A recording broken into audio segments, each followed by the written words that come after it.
The Art of War by Sun Tzu, translated by Lionel Giles. Part 11. The 9 Situations. Sun Tzu said, "The art of war recognizes 9 varieties of ground. 1. Dispersive ground. 2. Facile ground. 3. Contentious ground. 4. Open ground. 5. Ground of intersecting highways. 6. Serious ground. 7. Difficult ground. 8. Hemmed-in ground. 9. Desperate ground." When a chieftain is fighting in his own territory, it is dispersive ground. When he has penetrated into hostile territory, but to no great distance, it is facile ground. Ground the possession of which imports great advantage to either side is contentious ground. Ground on which each side has liberty of movement is open ground. Ground which forms the key to 3 contiguous states, so that he who occupies it first has most of the empire at his command, is a ground of intersecting highways. When an army has penetrated into the heart of a hostile country, leaving a number of fortified cities in its rear, it is serious ground. Mountain forests, rugged steeps, marshes, and fens, all country that is hard to traverse, this is difficult ground. Ground which is reached through narrow gorges, and from which we can only retire by tortuous paths, so that a small number of the enemy would suffice to crush a large body of our men, this is hemmed-in ground. Ground on which we can only be saved from destruction by fighting without delay is desperate ground. On dispersive ground, therefore, fight not. On facile ground, halt not. On contentious ground, attack not. On open ground, do not try to block the enemy's way. On the ground of intersecting highways, join hands with your allies. On serious ground, gather in plunder. In difficult ground, keep steadily on the march. On hemmed-in ground, resort to stratagem. On desperate ground, fight. Those who were called skilful leaders of old knew how to drive a wedge between the enemy's front and rear, to prevent cooperation between his large and small divisions, to hinder the good troops from rescuing the bad, the officers from rallying their men. When the enemy's men were united, they managed to keep them in disorder. When it was to their advantage, they made a forward move. When otherwise, they stopped still. If asked how to cope with a great host of the enemy in orderly array, and on the point of marching to the attack, I should say, begin by seizing something which your opponent holds dear. Then he will be amenable to your will. Rapidity is the essence of war. Take advantage of the enemy's unreadiness, make your way by unexpected routes, and attack unguarded spots. The following are the principles to be observed by an invading force. The further you penetrate into a country, the greater will be the solidarity of your troops, and thus the defenders will not prevail against you. Make forays in fertile country in order to supply your army with food. Carefully study the well-being of your men, and do not overtax them. Concentrate your energy and hoard your strength. Keep your army continually on the move, and devise unfathomable plans. Throw your soldiers into positions whence there is no escape, and they will prefer death to flight. If they will face death, there is nothing they may not achieve. Officers and men alike will put forth their uttermost strength. Soldiers, when in desperate straits, lose the sense of fear. If there is no place of refuge, they will stand firm. If they are in hostile country, they will show a stubborn front. If there is no help for it, they will fight hard. Thus, without waiting to be marshalled, the soldiers will be constantly on the qui-vive. Without waiting to be asked, they will do your will. Without restrictions, they will be faithful. Without giving orders, they can be trusted. Prohibit the taking of omens, and do away with superstitious doubts. Then, until death itself comes, no calamity need be feared. If our soldiers are not overburdened with money, It is not because they have a distaste for riches. If their lives are not unduly long, it is not because they are disinclined to longevity. On the day they are ordered out to battle, your soldiers may weep, those sitting up bedewing their garments, and those lying down, letting the tears run down their cheeks. But let them once be brought to bay, and they will display the courage of a Chu or a Kui. The skilful tactician may be likened to the Shuai Jan. Now, the Shuai Jan is a snake that is found in the Ch'ung Mountains. Strike at its head, and you will be attacked by its tail. Strike at its tail, and you will be attacked by its head.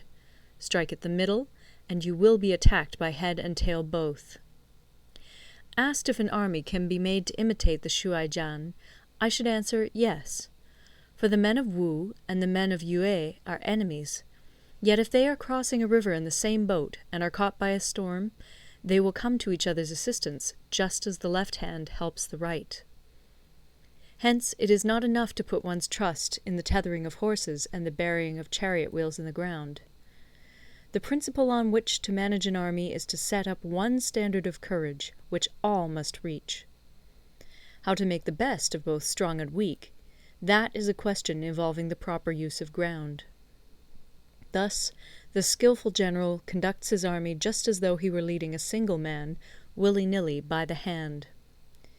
It is the business of a general to be quiet, and thus ensure secrecy, upright and just, and thus maintain order.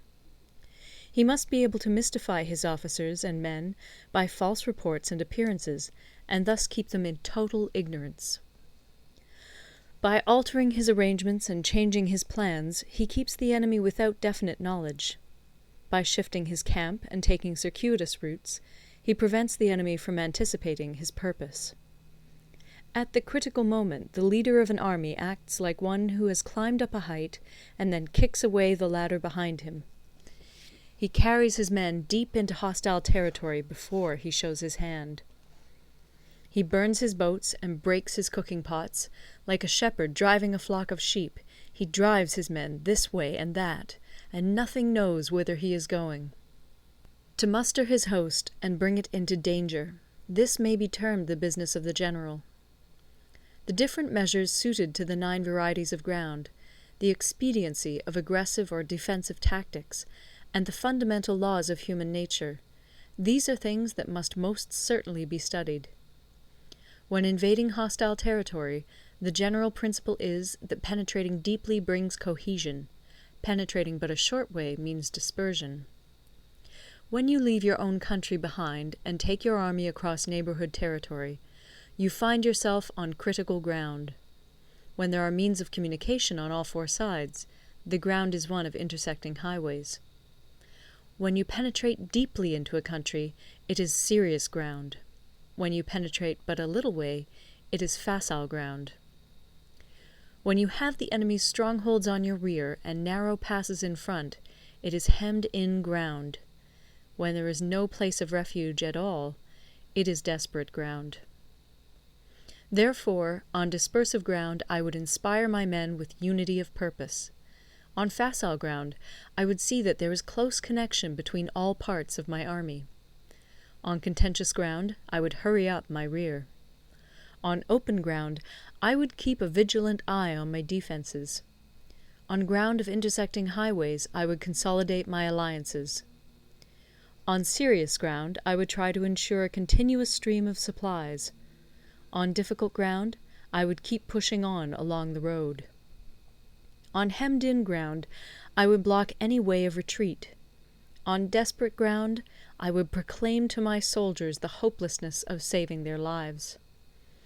For it is the soldier's disposition to offer an obstinate resistance when surrounded, to fight hard when he cannot help himself, and to obey promptly when he has fallen into danger. We cannot enter into alliance with neighbouring princes until we are acquainted with their designs. We are not fit to lead an army on the march unless we are familiar with the face of the country, its mountains and forests, its pitfalls and precipices, its marshes and swamps. We shall be unable to turn natural advantages to account unless we make use of local guides. To be ignored of any one of the following 4 or 5 principles does not befit a warlike prince. When a warlike prince attacks a powerful state, his generalship shows itself in preventing the concentration of the enemy's forces. He overawes his opponents, and their allies are prevented from joining against him.